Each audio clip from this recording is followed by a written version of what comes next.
question is, Yeah. why in the urban community it seems like we only celebrate hoodness? Why no more than hoodness?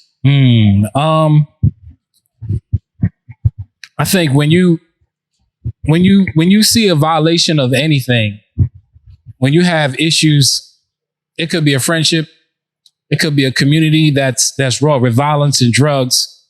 You look at the principles that have been violated. Could be lack of education, lack of fathers in the home, lack of family structures.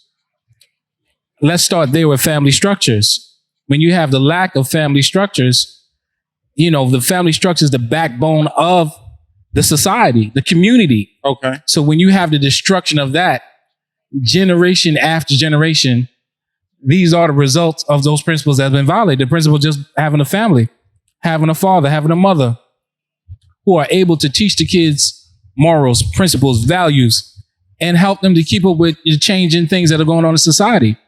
A lot of kids, we look at what's going on in society and we're like, those kids are bad, these people are bad, but we don't see how the society has changed and these people are left behind. They don't have any education. They don't have any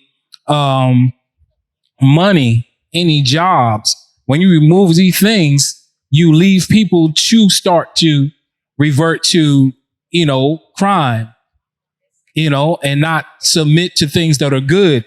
They're not out here trying to do evil. Well, there are some that are out there trying to do evil, but for the most part, when you have absentee fathers, absentee money, absentee mothers, all these different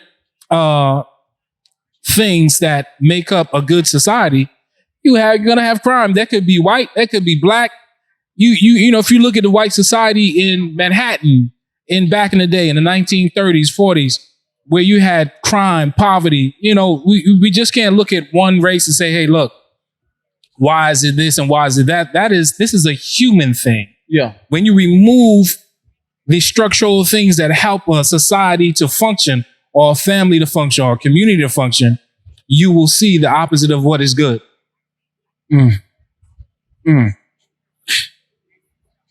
So what type of solution? Because people say when you speak about certain issues, you got to speak with the issues with also a formula to the issue. So since this a human thing, how do you think humans can find an equation to this problem that need to get solved? I mean, the answers are there. It's just the people willing?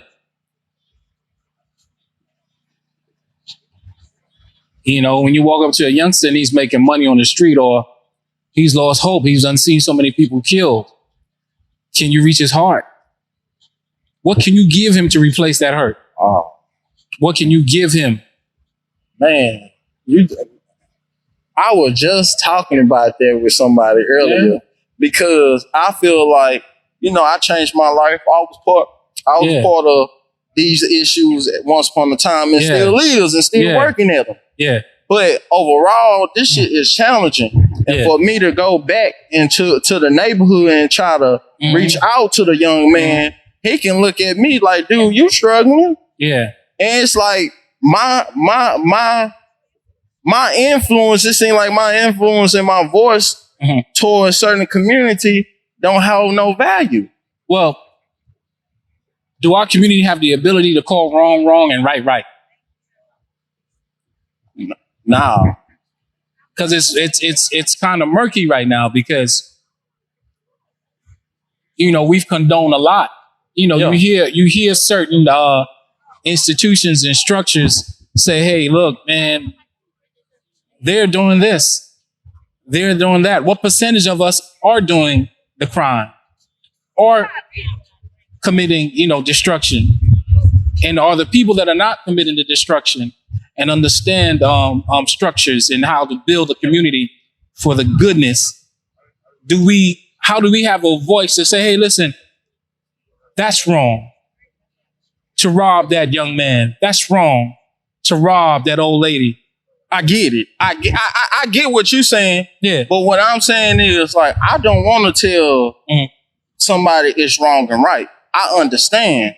But my thing is, hey, say G or say young man, this is the path you're trying to go. I understand that path. But bro, it's a whole different type of path. Okay. See, so I think that's what's plaguing our community. A lot of people try not to judge, because judge is a big word. When you say, hey, young man, that's wrong.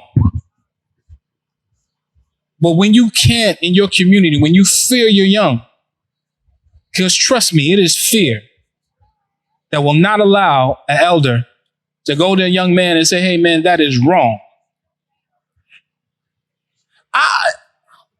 Watch this, right? Is that fear? Or is that not wanting to pass judgment? What is the difference? That's not fear or not wanting to pass judgment. It's called teaching. It's a way that you have to teach. Well, to teach, you need trust.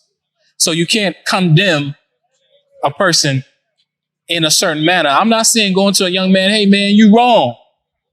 However, if we're talking about principle, there are principles to building kingdoms, to building communities. Yeah.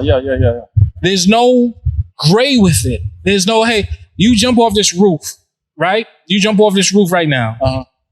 A roof over there. There's a law called gravity that you're going to break something if you jump off high enough. Yeah, that's true. And then there's a law of lift that says, hey, if the law of lift is there, maybe you have some type of mechanism that'll help you float. Yeah. Those laws are true and tried and they work. Yeah. You cannot have a mentality. You cannot have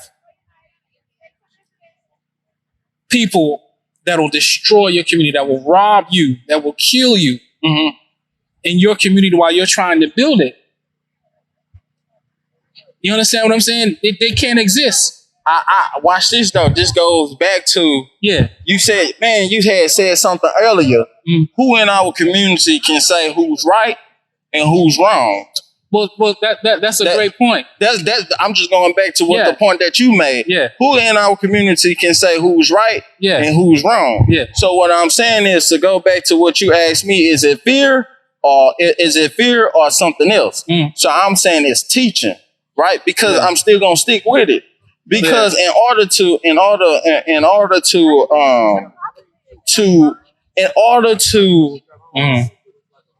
get to somebody's heart, you got to know how to teach them. Absolutely. Because I promise on everything I love, if God never had sent my grandfather to touch my heart, my soul, my spirit, I would not be the man that we speaking on today.